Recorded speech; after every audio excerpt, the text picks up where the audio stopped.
দুবাইয়ে আলোচিত সোনা ব্যবসায়ী আরাব খান ওরফে রবিউল ইসলাম সংযুক্ত আরব আমিরাত থেকে যুক্তরাষ্ট্রে পাড়িয়ে জমিয়েছেন বলে গুঞ্জন উঠেছে। ইন্টারপোলের রেড নোটিশে নাম ওঠার ঠিক আগের দিন অর্থাৎ বুধবার তিনি দুবাই ছাড়েন। আরবের যুক্তরাষ্ট্রে পাড়ি জমানোর ক্ষেত্রে দুবাইয়ের শেখ পরিবারের প্রভাবশালী কয়েকজন ব্যক্তি বিশেষ ভূমিকা রেখেছেন বলে জানা গেছে। এদিকে ইন্টারপোলের নোটিশে কোথাও নেই আরাব খান। তার বাড়ি গোপালগঞ্জের কোটালীপাড়া হলেও দেখাচ্ছে বাগেরহাট। নাম প্রকাশে অনিচ্ছুক দুবাই বসবাসরত একজন ব্যবসায়ী বলেন, গত বুধবার রাতে আরব আমেরিকা চলে গেছে। বর্তমানে তিনি ম্যানহাটনে মেহেদী নামে এক ব্যক্তির সাথে আছেন।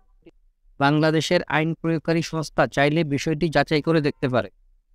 ইন্টারপোলের রেড নোটিশে বাংলাদেশের তালিকায় রবিউল ইসলাম উর্ফে রবিউলই দেখানো হচ্ছে। জন্ম তারিখ 1987 সালের 19 আগস্ট। কোথাও তার নাম আরাব খান উল্লেখ নেই, যদিও দেশি ও বিদেশি মিডিয়ার খবরে আরাব খানই আসছে। তার ভারতীয় পাসপোর্টে আরাব খান উল্লেখ থাকলেও ইন্টারপোলে রবিউলের নামের সাথে আরাব খান নামটি উল্লেখ নেই। সংশ্লিষ্টরা বলছেন, আরাব এখন ভারতীয় পাসপোর্ট ব্যবহার করছেন। দুবাইয়ে স্থায়ী বসবাসের জন্য কার্ডেও আরাব খান নামে পরিচিত। দেশি বিদেশি সব মিডিয়ায় আরাব খান নামটি উঠে এসেছে। আর ভারতীয় কর্তৃপক্ষ আরবের পাসপোর্ট বাতিল করেছে এমন কোনো খবরও পাওয়া যায়নি। তাই ইন্টারপোলের নোটিশে রবিউলের সঙ্গে আরাব নামটি উল্লেখ করা উচিত ছিল। পুলিশের এক সূত্র বলছে, আরাব খান বর্তমানে ভারতীয় পাসপোর্ট ব্যবহার করছেন এবং দুবাইয়ে রেসিডেন্ট কার্ড পেয়েছেন।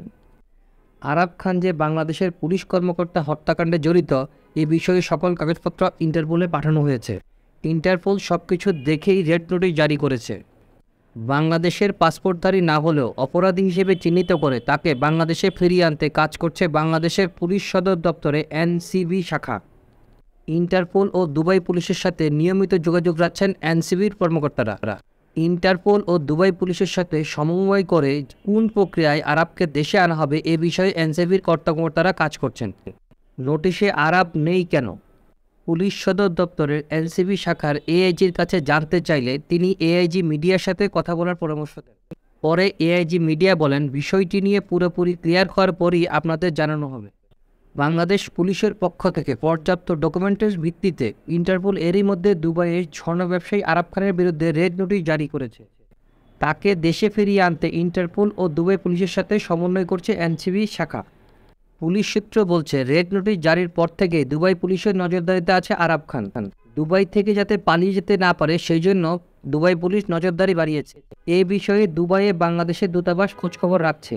আরাব খান উর্ফে রুবাইউল কিভাবে এত বিশাল সম্পত্তির মালিক হয়েছে, এর পিছনে কারা কাজ করছে এ বিষয়ে খতিয়ে দেখছে আইনশৃঙ্খলা বাহিনী।